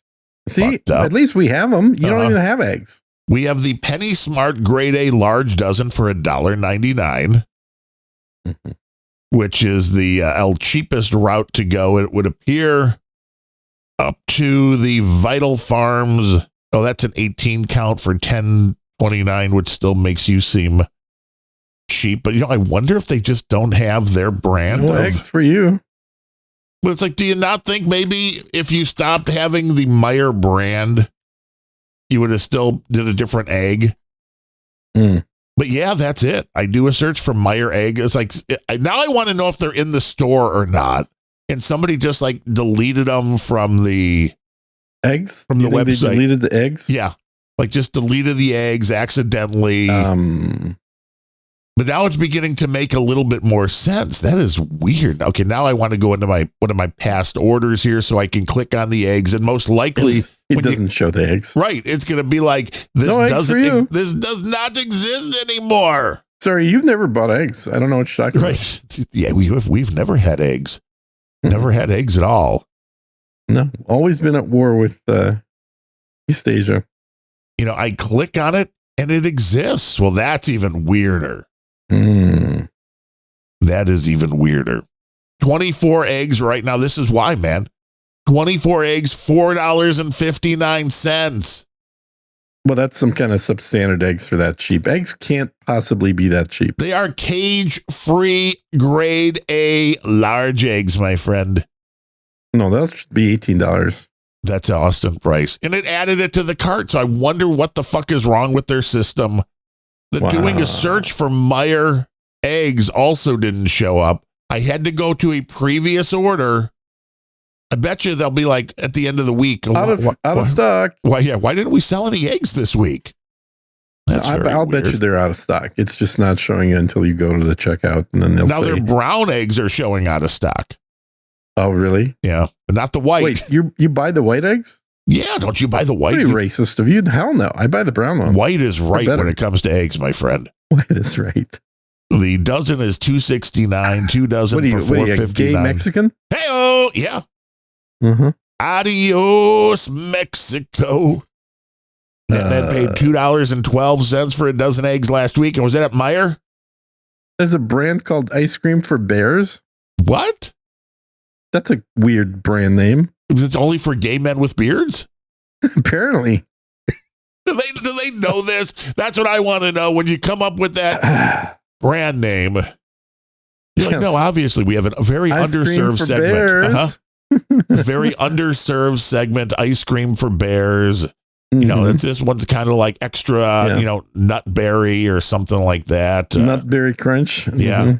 Little cream of gay young guy. That's their favorite when it comes to Chinese food. Some young guy. Well, yeah, it could be any young guy, really. Mm-hmm. You shop at Kroger, Ned? What's wrong with you? In Detroit, you have to be armed? Nobody shops at Kroger. Kroger, wow. That's where shop at Whole Foods, man. Gene goes to Whole Foods, and instead of coupons, you give little things to pay more. Yeah, exactly. That's exactly right. My app tells me that I can round up to help the poor people, whoever those are. Yes. I'd like to do that. Mm-hmm. That would be very nice. Thank you very much. Yes. The employees will appreciate you. Yeah, They're Meyer eggs. Wage. The Meyer eggs probably are from the fine folks in the Detroit, in the Michigan area. Oh, the Muslims. I don't know if it says or not. There are a lot of them in Detroit. There's a lot where you left in Minneapolis, and I'm sure Chirac will sooner or later be overtaken. I don't think they tell us where they're from. I mean, you'll be happy to know they're just got a 3.4 overall rating. Wow. Out of 10, that's not good. And I, like a year ago, love that they switched to brown eggs. Well, no, they only did that because the white eggs were out. Shasta. That's the name of the brown review. Eggs are better. I've tried both. I don't notice much. Now, I will agree. They have a nicer coloring to them usually on the inside, on the yolk, a nice little pop to the orange. But if you're scrambling them, if you are frying them and adding things to it, or if you are making omelets, don't see much of a difference now. Maybe a little with the fried egg, but no. 9 months ago, way overpriced. All eggs were dipshit. I don't know how you can call $12.99 overpriced for eggs. Well, not now. Of course, that's perfectly reasonable today when people can buy them for $2 a dozen. People in Austin are just like, well, let's see. People are dumb around here. So we could just keep charging more. Yeah. They're like, here's a bottle of water. That will be $47, please. What? Okay, let's not get crazy. A bottle of water is $4.99. What kind though? Where did it come from? Tap water. Okay, why aren't you running a side hustle? The kids in Austin are not selling lemonade. They're just selling water out of their hose in the yard. They have a pretend. See, that's the way you do. You just have a pretend filter and be like, dude, no. All you do is you hook up a Brita filter to your garden hose. Right. You're like, perfectly. And you're like, oh, it's filtered water. Yeah. This is the best tasting water in the world. You are not going to get better water. $4.50, fresh as it can be. Cold, Icelandic cold brew coffee yogurt. I got to get me some of that. Well, now that actually sounds good. That sounds really good.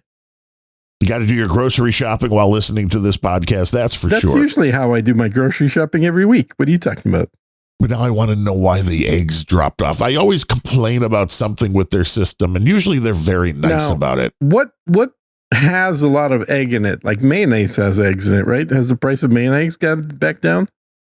I have not really followed that closely. $8.99 for mayonnaise. Which kind do you get? You like Duke's? I like Sir Duke's. Kensington's classic mayonnaise, $8.99. Sir Kensington's? What kind of that sounds like ice cream for bears, kind of. The hell is... I'll send you a picture. Don't you buy Sir Kensington's mayonnaise? No, I've been buying Duke's, which you get 30 ounces for $5.49. Oh, Duke's. That sounds like it's made of dog. Could be. They also have a bourbon mustard we just got. Probably not even organic. Organic? What's organic? You know, mayonnaise. You think that's real when they tell you it's organic? Well, it has the word organic. How real does it need to be? Then they've got the reduced fat mayonnaise with olive oil for $3.29. Okay, I'm sending you this. Reduced mayonnaise. That sounds yummy. Sir Kensington's. Oh, for only $16? For 32 ounces. But it's $10.99 for 12 ounces. So it's a good deal. It's only $6 more for triple the amount. It's also bad for your high blood pressure, you know. Let's see God here. Damn it. The most expensive mayo at our place, Primal Kitchen Mayo Avocado Oil Squeeze, $11.89 for 17 ounces. Then Miracle Whip, that doesn't even count. That's what, $1? The Miracle Whip is $9.19 for 48 ounces. No way. Yeah, 48 ounces. That's not even mayonnaise, dude. No, it's not. Miracle Whip. It even says it's mayo-like dressing. Yeah, for $10. Yeah, and then you can get the real stuff in the same size, the Hellmann's, for cheaper, for $8.89 plus M perks, which let's see, save $2 on one. So yeah, you can get it right now for $6.89. 48 ounces of Hellmann's. Holy cow. But we don't have any Sir Kensingtons. Sorry, we don't have. Sucks to be you, I guess. I don't know where you can buy Sir Kensington mayo. Is it a Whole Foods thing? Is that it? The same place that you buy the ice cream for bears. Well, all of that makes much more sense. Kensington. They have ketchup too, Sir Kensington. Wow. Yeah. Huh? Am I listening to this? I don't know. Are you, see Brooklyn? No, I don't think he's actually. I don't see any donations coming in, so must not be listening. Why did it come up? Wait here. Now, here's another thing. I searched for mayo and it didn't come up, but when I searched for Sir Kensington, it found it on Google. It gave me a link to our Meijer. There you go. What the fuck, kids? This is avocado oil mayonnaise. Is that the one you get? I don't know. Let's see. There's Chipotle. Oh, here's classic. You got the classic. Mm-hmm. And 12 ounces. I don't have the larger one. I only have 12 ounces for $6.99. What? 12 ounces. That seems way cheaper. Yeah. Well, yours, I'm looking here. Is that $10.99? Yeah. We got $6.99. You could actually ship this. You know, it might be cheaper. For less money than I'm paying? Yes. Yeah, probably.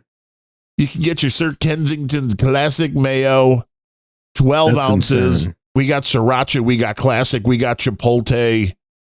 Maybe I'll try the Chipotle the next time. Then. Bitchin' sauce? Yeah. Do you not have bitchin' sauce? Bitchin'? Made by bitches? Bitchin'. Yeah, bitchin' sauce. I know there's so many of the hot sauces. I believe they do. Like donate net. Why would you want to donate? Make them stop talking about fun things. I don't understand. And we're going to keep talking about this until you donate. So it's up to you guys. It depends on what amount. Let's see here. And see, Brooklyn did come in with 2,000 Satoshi. Although we have to thank some people for today. No, well, yeah, let's do that. And we also got a boost from your good friend who just says not to read it. So that's interesting. Well, why don't you not read it then? That's what I'm not. I'm not reading it. Let's see. You shouldn't read it. Bitchin' sauces. Let me look for the bitchin' sauces. And then I also have to go into a Firefox because the other thing about it's like MLB. Wait. It says we couldn't find bitchin' sauce. Wait. Wait. Because here's the thing. You know, like Google has the autofill. Well, Meijer has an autofill. Yeah. And I type in bitchin'. Mm-hmm. And it then pre-fills on the drop-down. Sauce. Bitchin' sauce, correct. Well, nice. Underneath that, 20 search results. I click that and it says, sorry, we couldn't find bitchin' sauce. Fuck you. Wow. That's like bait and fucking switch. Yeah, that is weird when the predictive search knows that something exists and then oh, no, not for you though. Right. It's like, no, here, have some Sweet Baby Ray's instead, or some Buffalo Wild Wing sauces, or whatever else they've got on here. But it's like, right, you know it exists. You tell me that you have 20 results. And here's the other funny thing.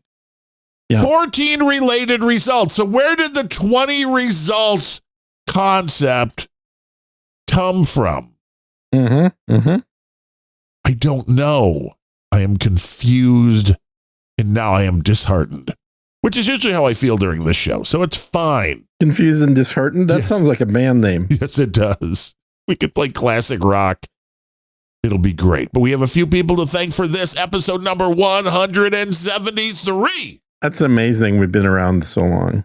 Of Unrelenting. It was ever since Harry Hamster and Sir Bemrose went to war and brought down Grumpy Old Ben's. Mm-hmm. And then Bevro's got a real job and was like, I can't be podcasting with you. No, that's no good. He's like, I got other retards to podcast with. That's right. Coming in with $10.80, Steve Edwards. We've heard from Stevie before, I believe, or maybe we did on Grumpy Old Beds. I don't know. Mm-hmm. He says, thanks for the show, especially the unique tech tips. Well, that is what this show is all about. Mm-hmm. The unique tech tips. He says, ask AI for Git repo recommendations from the last episode, for example. So we liked your AI usage there. Yeah. Thank Gene for Elite. What does that mean? It's a game. Oh, thanks, Gene, for Elite. Well, Gene is elite in his own you're way. You're welcome. Yeah. So Elite is the game that I have most of my tutorial videos for. Oh, that's the old game. That's like a decade old. It is 10 years old. Yeah. That would be a decade. And they still are coming up with new features. And they just announced a few days ago the features that are going to be coming out in the next 6 months. When are they coming out of beta? Yeah, they've been out of beta for a while. Actually, it's funny you say that because their latest feature that came out in like March of this year is right now coming out of beta. Weenie Wawa, the best name out there, came in with 1080. That is a monthly donation. Thank you. Yeah, I appreciate that. That's always good to get. In fact, we want more people doing those because they're predictable. Yes, once the new month rolls around, we're always like, wow, a few people are donating. And then we wait for 3 more weeks. Well, that's all right. Because, but again, it's like, I don't know. I haven't looked at the stats for this show. I know on my other show, we've got a bunch of donations that have been happening for over 2 years. Are the people still listening, though? Or have you just fooled them into signing up? No, it doesn't. No. You're like, I want you to sign up for a monthly plan. Monthly plans are great. And then I am just going to check out for a few bucks. Love the monthly plans, maybe. Our buddy Mark Kodra. Tzatziki sauce, $5. Oh, I love a good tzatziki sauce. Don't you? With some shawarma. I don't know anybody who doesn't like a good tzatziki sauce. It's good stuff. It's, they're like the Greeks have figured a few things out. Like feta cheese. I love feta cheese. Yeah. Yeah. Feta cheese is a very good, it's got the right amount of salt, the right amount of kind of tartness to it, and the right amount of good cheesy taste. Yeah, and I'm not a fan of black olives unless I have it with feta cheese. Well, how about green olives? Those I'm getting better with. And for a while, it was like no olives, but then the wife was like, well, the green olives. Is it the over saltiness you like, or what do you not like about them? I think it's just a little bit in the overall taste. I will say, though, if you put blue cheese in them, I like them. Mm. If you put the garlic in them, like them. Yeah. If you put garlic and jalapeno really in them, then I'm like, whoa, this is... The natural taste of olives is actually bitter. Right. Which is why they're brined, to get that bitterness out of them. So their texture's good and they're oily, but their flavor is not particularly good. So hence the strong modifications to their flavor. One of my favorite pizzas as of late is oregano, feta, and black olives. With the regular cheese as well, with the mozzarella. But the combination just works perfectly. So especially if you're one of those, religious folk that can't eat meat for a little time out of the year. What would that be? Catholics. Muslims? Right. Well, then they can't have the bacon pizza. It's really unfortunate for them. Can you have bacon pizza on a Friday? I do, but that's just because I have never. Of course you do. I was the guy like at a very young age who was like, what really doesn't make sense is no meat on Friday. Yeah, right. Because what this left open for people was you could have shrimp on Friday. Yeah. You could have lobster on Friday, and there were people that liked, salmon. Like, you could have all the salmon you want. And I'm like, no, it should be give up what you like on Friday, not. That's a good point. That's a good point. Because, how do you end up like Fridays being able to eat better food? Right. It's like, so you're having lobster because it's within the rules. You're having a nice shrimp cocktail. It's within the rules. I never understood the concept. Well, it's the same thing as the Muslims, not eating for a month, except after sunset, where they eat like kings. And then you want to sleep until, the next night. Yeah, of course. Yeah. You do that when the night is 18 hours of the day. I remember my ex-wife used to work with a bunch of Muslims. She complained about that nonstop, about how they basically, they just don't work the whole month. Well, how could you? Uh-huh. Mark Kodra came in with two $3.33 donations, which brings him to $6.66. Nice. I don't know if one of those is a monthly, and then he started doing daily, showly, which daily he has been doing. Really, everybody ought to be doing daily donations. Not even per show, just every day. Daily donations make the most sense. Yeah, and your bank will do that for you if you want for free. Totally we prove that with the dude with grumpy old Benz when he starts sending in like 2-cent checks every day for like a month. Wow. I mean, that didn't add up to anything. But your bank, if you want them to, you can be like, send these guys $1 a day until I tell you to stop. And they will print the check. They will mail it. They will lose money on it. They will lose money on it. Exactly. But they don't care. No, they're banks. Then Kevin Seifert. They're making plenty. Right. I'm not worried about the banks going bankrupt.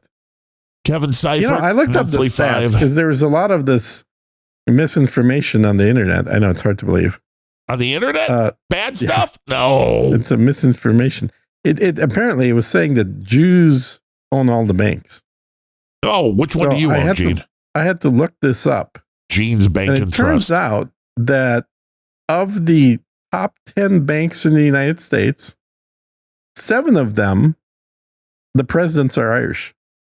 Gene, we're not supposed to talk about that. Oops. Sláinte.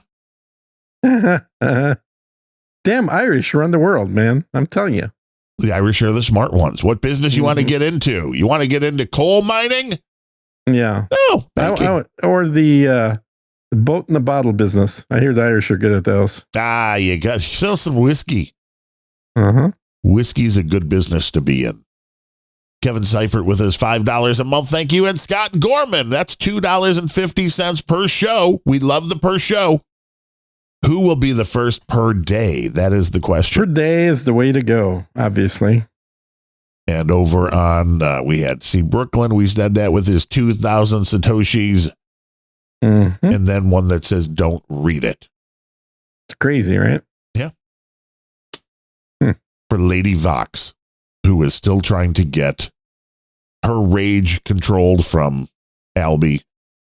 And I get it. That system, you predicted it more than I did. I was a little more like gung-ho. Yeah. That the lightning payments and stuff would take foot and grow. Mm-hmm. And you were like, no. And as of yet, I'm going to have to say so far, you are much more correct as we watch. Even though the technology continues to get better, the usage of the Satoshis, especially the concept that people can stream while listening a small amount, that has almost completely died. Yeah, it's gone. No one's doing that. The boost. It's not a novelty anymore. Right. When it was a novelty, people were like, oh, that's cute. Doesn't cost me much. I'll do it. And now it's like, oh, okay, so I can pay $0 or I can pay something. Why don't I just pay $0? Well, $0 is the best way to go. Don't tell people that. Daily is the best way to go. Daily, I said. But then when it comes to your doing the lightning and Satoshis, nobody is going to pay to then pay other people. No. The only people involved in this ecosystem are the people like me who find the technology to be interesting, that want to play around with crypto and that. Mm-hmm. But no average consumer, no average podcast producer. I've been told I'm blaspheming against the Podfather. I'm just telling the truth. is going to spend money to buy a device like an Umbrel to set this up locally. Nobody is going to pay Alby $10 or $12 a month in order to just pay other people, because they would rather just use the systems that are free, like their own bank, like PayPal, where they're paying a fee, but they're not paying a monthly nut to have a PayPal account. Right. So this is where it has so far it's all failed. about convenience, and the convenience of using sats from the app makes a lot of sense. The inconvenient portion is getting sats, and I've always said this is the problem. What you always need is you need the app to basically say, log into your PayPal account, and I will take out $10 out of there, and then I will convert that within the app and send out the sats as needed. And then when you're out of sats in the app, then you'll dip back into PayPal. Like, it has to be that simple and seamless. Otherwise, it's an inconvenience. Yes, and people just aren't going to do it. And I don't know, except maybe it's hard enough getting people to use PayPal, and PayPal's been around forever and it's ubiquitous. Well, I found it's much easier now. It's amazing because I've had it for a decade or however long it's been around, it seems, but the Cash App, never used it. Yeah. Now, all of a sudden, a few people, once I put the Cash App address out there, are using it because it's like, well, it's more convenient and it's free and it's friend to friend. So there's no money even taken. So if somebody sends me $5, like C. Brooklyn did, if you send me $5, I get $5, and $5 comes out of his account. Yeah, for now, because as soon as the IRS hits him up and says, you're missing the records of these transactions. Which no taxes on tips, bitch. You. But you're still supposed to track them. Probably. And you like what I think what we're going to see, like in PayPal, is just a drop down that says tip. Maybe. But of course, the problem with doing tips. Whoa. This isn't me saying it. This is the official definition of a tip. A tip is a tax-free payment that is added to a taxable transaction. Oh, I can see all sorts of things changing. You can't get tips without charging something for something. But you can, and they said it was okay for now. No, that would be a donation, not a tip. But they're considering it the same thing. I don't think they are. They are. Read the law. But here I'm more intrigued. I did read the law. That's what I'm saying. I don't think they are. No, but they said like podcasters, and you're not charging anything. So everything that comes in is considered a tip. And that was specifically mentioned with the no taxes on tips. But Cottongen says a Cash App address can also be added in splits. I could do that. Yeah, well, that's interesting to me. Yeah, that is interesting because I do have one of those apps as well. Because that way you could just take your Satoshis right into Cash App. And then I could just, get rid of the 500,000 or whatever you got here. I mean, that's not really worth anything, but we could just send all the other ones directly to your Cash App where you could use it. You can't boost from it, but you can receive to it. Well, now I have to look into that. The more you learn on this show. See, tech tips galore. Donate. Unrelenting.show/donate. Unrelenting.show/donate. Tell a friend. Leave a review. Support the show. We are the Seinfeld of podcasting. Some days you'll get all tech. Some days you'll get no tech. Some days you'll get all Seinfeld talk. Some days you get nothing but food talk. So, and we talk about Gene's blood pressure, and then you try to track the foods which are causing the high blood pressure. Yeah, through the food talk, yeah. They're like, Gene, no, you have high blood pressure. Don't buy that. Gene's like, I like them extra salty. Under the new bill, new tax deduction for tips is limited to cash tips, 1, received by an employee during the course of employment in an occupation that customarily receives tips. And we do. And 2, reported by the employee to the employer for purposes of withholding payroll taxes. And it's limited to $25,000 a year. Yeah, well, I've never had that problem. And limited to salaries of up to $160,000 a year. Right, which I also have not had a problem with that. But yes, if you're like Adam Curry and John C. Dvorak, then they're like, I would say Adam Curry and John Dvorak, talk to your tax advisor. They're like, you are making too much money for us to give you a tax break. Yeah. Mm-hmm. Unfortunately. Now, can you have a tip as a portion of a donation? That sounds more likely. Like, here's $5 for you, and here's a $2 tip on top of that. Well, I could see that if you're doing something where you're charging, like, hey, we charge you $10 a month, and you're like, hey, let me give you 20. Mm-hmm. Let's see. In regards to podcasters, let's see what do I have this set on? Mm-hmm. Got to see which source I've got. Perplexity. I don't want just Claude Sonnet 4.5, or do I? I don't know. Is Sonnet good? I don't know. I just used my one Grok. You got your big bad Grok. I'll just go to best, where it goes to all of them and tries to get you the best possible answer, which I don't know how that works. It is a part of the big, beautiful bill. Podcasters are explicitly included among the 68 occupations, alongside roles like waitstaff, influencers, and live entertainers. Well, we are live entertainers as well. Hold on. Live entertainers? You know what that means. A wide variety of possible no things. Tax on strippers. Prostitutes? Hold up. I mean, I was thinking strippers, but because prostitution is technically an entertainment. It is, absolutely. What else would it be? I mean, it's like, it's very entertaining. Mm-hmm. I mean, it's why it costs so much. Go to New York. They're trying to make it legal. That's true. They have a lot of support for that. You know what New York's going to turn into. It's going to be so interesting. Vegas. Uh-huh. Well, with yes. Sharia law. Imagine a Vegas with Sharia law. Oh, there's a show title. Yeah. But yes, so it's a very weird combination. That everybody, including you, is getting wrong on this. Is that it's a provision for the deduction of qualified tips.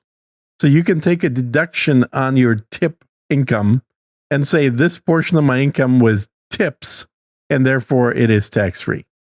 It doesn't mean you don't report them. It just means that you can deduct a portion of your income for the year. You don't have to pay taxes on the tips up to $25,000. So right, yes, but you have to report the tips in order to not pay. So yes. Which it's easy for me because PayPal will give you the thing, and it's like, here you go, you got $8,000. Well, my PayPal goes to an address in Cyprus, so I don't get that. Well, then you don't have to pay any because you're a Cyprus citizen, allegedly. I didn't say that, but anyway. Let's see. It applies to qualified tips, voluntary payments given as a gratuity, including those made via electronic payment platform, checks, or cash. So your Venmo, baby. So if you Venmo a hooker, that'll be tax-free. It can even be a credit card. They're fine with cash tips being on credit cards. It said electronic payment plans, checks, or cash. So I'm guessing they are rolling in. All tips must be properly reported to the IRS via Form W-2, Form 1099, or Form 4137. This only applies to your federal income tax podcasters. You still must pay FICA, Medicare, and for any applicable state or local taxes on tip income. So if your locality wants you to pay, you still got to do it. Yeah. Like California. The intent is to treat the online creator economy, including podcasters, on par with traditional tipped workers, reflecting the modern growth of direct audience support like Super Chats, Patreon, or direct tips. So Super Chats up to $25,000 apparently. Yeah, well, then we also know that a Super Chat up to $25,000 means that YouTube has made about $10,000 on it. Oh, okay. I'm reading an article now. Apparently, this does also apply to OnlyFans. Woo! Look at that. Yes. Now has never been a better time to start your OnlyFans, Cotton Gin. It's all tips. Never been a better time.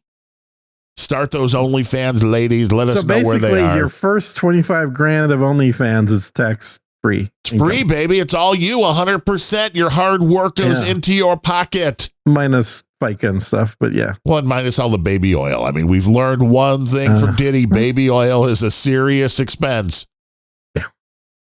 I think his baby oil expense was over $25,000. Probably. I'd like to write this off. This is a business expense, sir. Oh, yeah. You got no idea the business I'm in. Yeah. That is crazy. And Diddy wondered why he got into trouble. Yep. Performing arts cannot claim this deduction. Well, right, because you can't like charge somebody for a play and then be like, well, no, wait, that was tips. Right, tips. It's you have to allow. So also for prostitutes, then you would have to be like, well, this is free, but I'm relying on your tip. Yeah, exactly. Yeah, that's going to go so poorly. I guess we would fall under number 209, digital content creators. Yeah, and live produce and publish on digital platforms, original entertainment. That's us, or personality-driven content. Oh, that's totally us. Such as live streams, short-form videos, or podcasts. We got both. Streamer, online videos, creator, social media influencer, and it's occupation code 27-2099. 27-2099. 2099. Mm-hmm. That could be a great show title too. Just 27-2099. 2099. That is an awesome show title, I think. People be like, what does that mean? Yeah. I'm confused. Yeah. Fluffers, number 211.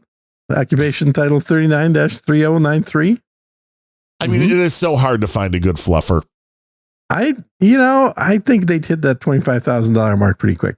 Hey, if they're good. Yeah.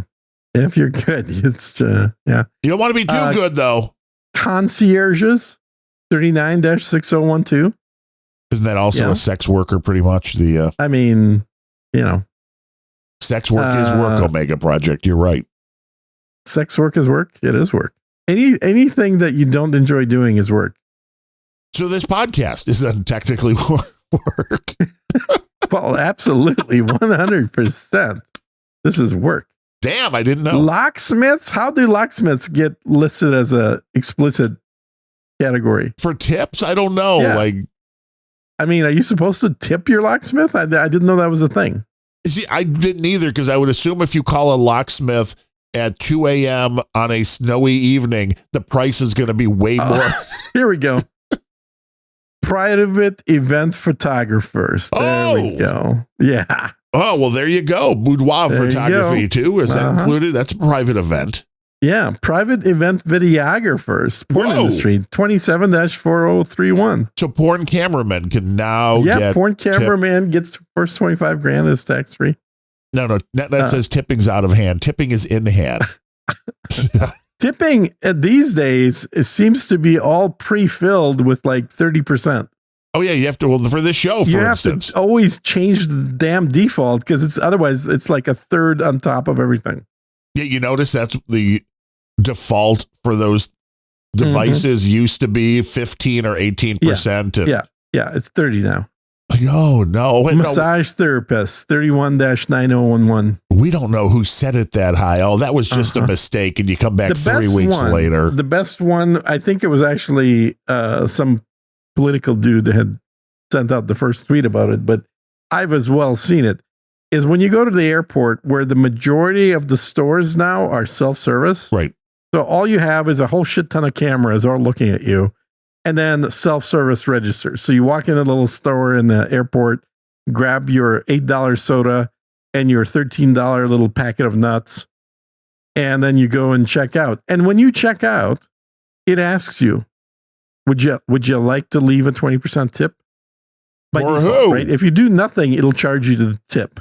That's crazy. For who? You're doing the work. You're checking yourself out. It's not going to send you the 20% back. It's going to keep it for the store, obviously.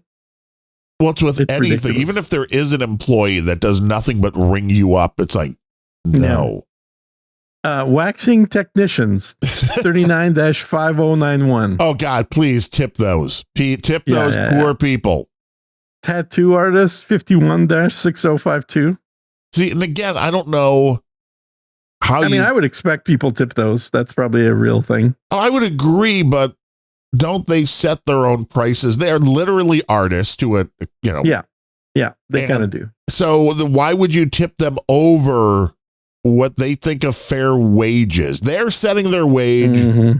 They're saying, here's what I want. Now, I understand, when it's like I go into the barber, 90% of the time it's not the guy that owns the place. So it's a little different. They can't necessarily set their prices, although in some they do. I've noticed barbershops now, especially where you can make your appointment online.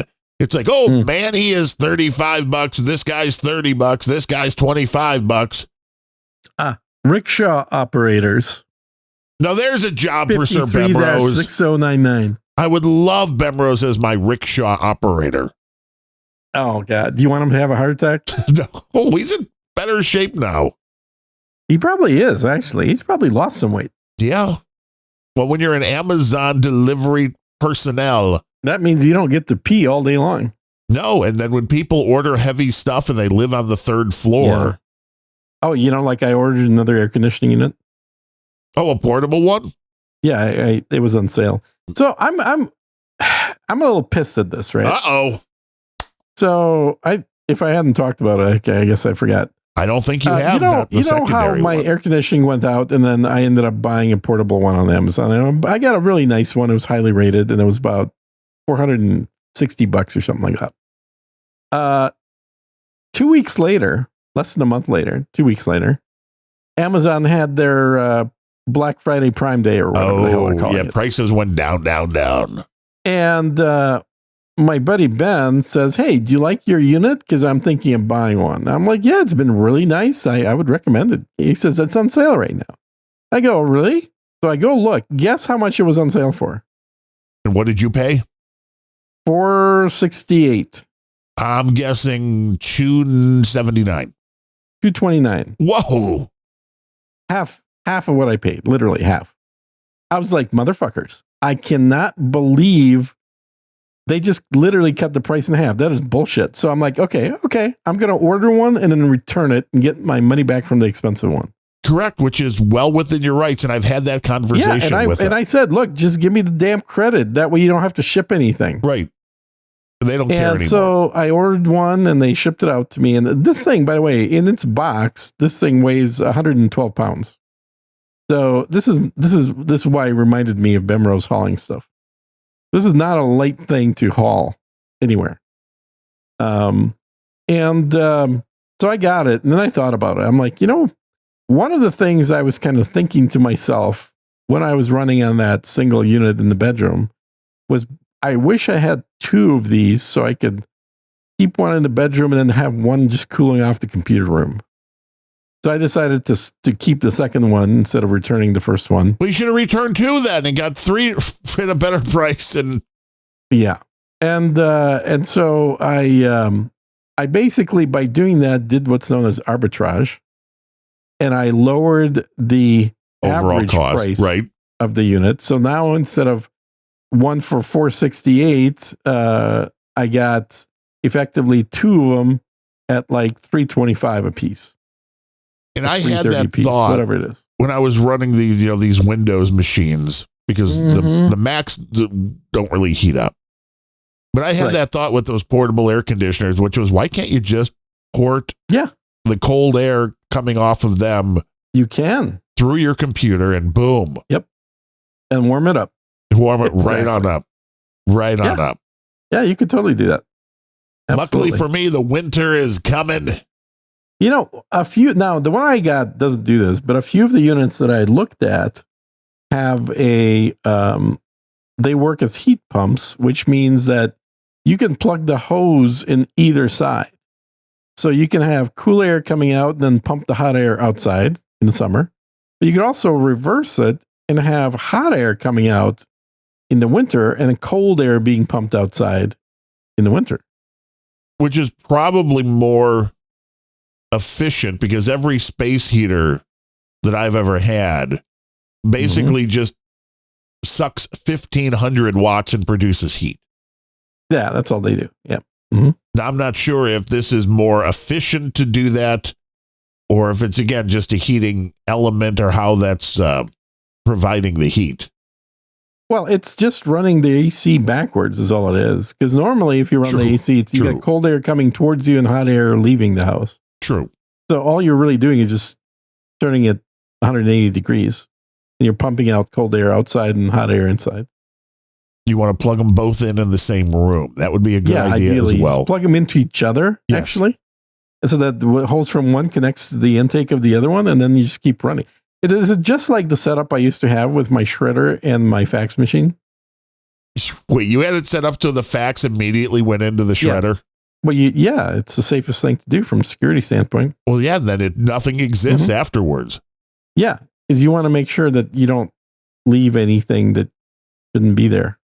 And I also want to bitch a little bit about our Fujitsu, which I think has been bought by somebody. It's a nice little scanner. It does a double side. Of course, no current software for the current Macs. Well, it's been around for what, 20 years now? You've had it? 7, but okay. It's not, I think there should at least get a little more than 7 years. The company itself does not provide software that works, but there was. I don't think that company's existed for a while, has it? I think that's gone, but it was bought by, I think it was Ryko. I think they bought the line. I don't know if they're still producing. I would assume they are. But there was a program for OS X that would work with that. Of course, it was not free, but of course, there are high matey ways to get around that. And that worked perfectly fine. So I was at least happy with that. But really, after 7 years, come on. That's not enough time to be like, well, no, of course, that is a product that nobody is ever going to use ever again. It's old. It's like, it works fine. Yeah. That's what I used for our buddy when he wanted a book digitized. Literally, I digitized a whole book for him. That seems like a lot of work. Dude, it took like 15 seconds. That was it was nuts, man. It was 15 seconds. What do you mean? It was a paperback. So basically, you cut it up? I cut the spine right. Oh my God. Because again, he didn't want the book. He just wanted it digitized. So I cut the spine, fed it through. It was like no time at all. Now, how much did you charge for this process? I didn't charge anything, but he sent Bitcoin. I was like, dude, I'll do it for just pay for the book. I don't care. It's no wear and tear on my. Wow.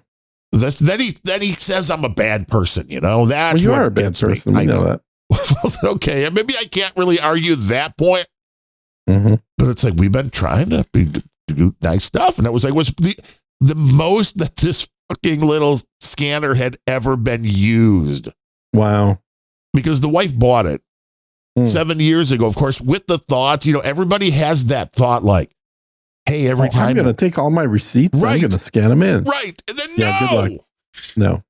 They never do. Nobody ever does that. Although with the AI now, I mean, you should be able to sort those receipts and do your deductions and figure out your taxes and all that stuff easier. The solution was always much simpler. Just stop using cash and then just go through your bank account for all that stuff. Or only use cash and not worry about getting any deductions because nobody knows you bought it. Sure.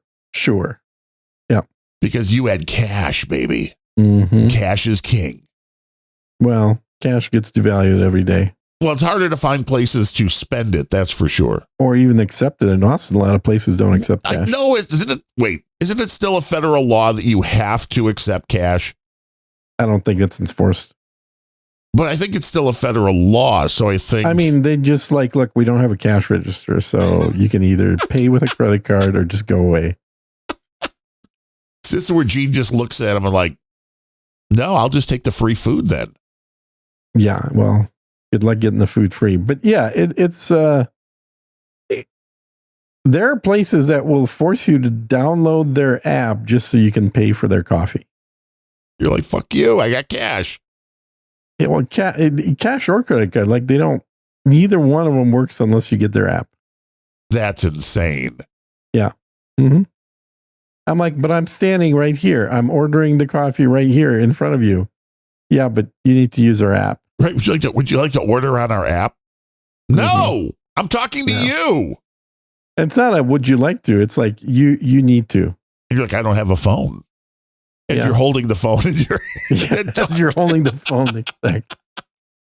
Even better if you're talking on the phone at the time, like, I don't have a phone. Yeah, I don't have a phone. We got a fire weather alert. Yeah, we had one of those the other day. Did you? Okay. Yeah, it's like everything. It's been so dry.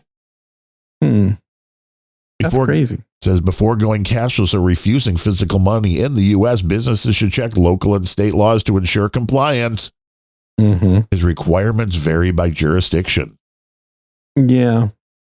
I mean, we do have a law that says any business can refuse service to anyone for any reason. Yes, believe it or not, right now, New York City, San Francisco, and Philadelphia have laws requiring cities accept cash for in-person payments.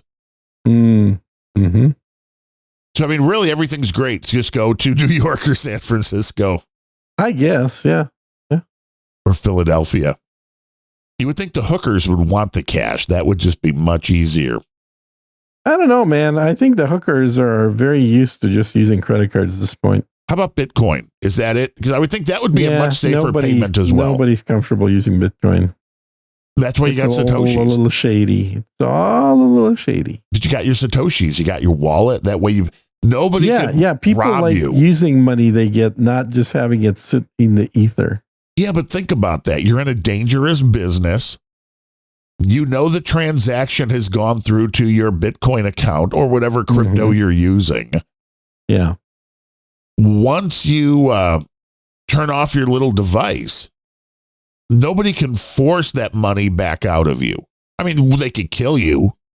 You know, they could beat the crap out of you to try to get you to unlock the device. But once you accept that payment, there's no way for them to get that back. So it's much safer. You're walking down the street, New York City, baby. Somebody takes your little Bitcoin wallet, the little USB stick. Don't make a difference as long as you have a backup. They're not getting into it.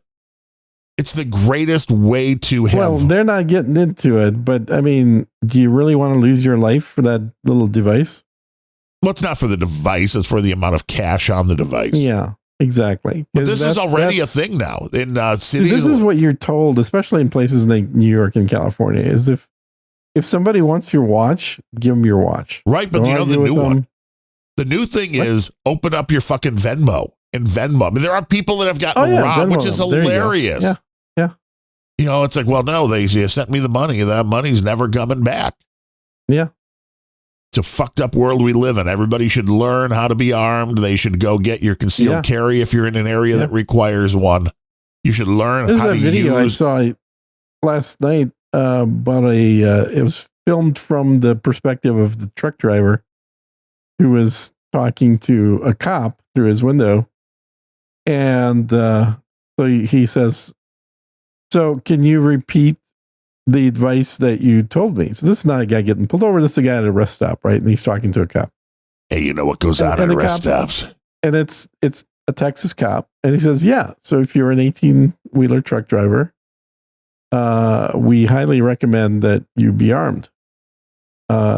Because in the state of Texas, your vehicle is considered your domicile. And we have the castle doctrine here, which means you're well within your rights to defend your truck, just like your home.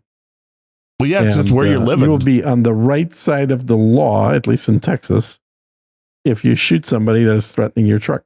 So if you're just laying in the back of your truck, having a little bit of ramen, watching a movie, and somebody breaks in and comes into the cab, boom, boom, you have the right to use your weapon at hand. Yeah. Somebody is breaking into your vehicle. We just got another 1,000 from C. Brooklyn who said, Bitcoin is the future. Well, if it is, somebody please send us a Bitcoin. Yeah, I think we need to see one of those in order to believe it. Yeah, we have to feel it, taste it, wrap our arms around it, and then we'll know. So after we get one full Bitcoin, we will make our decision. Probably one for each of us would be good. There you go.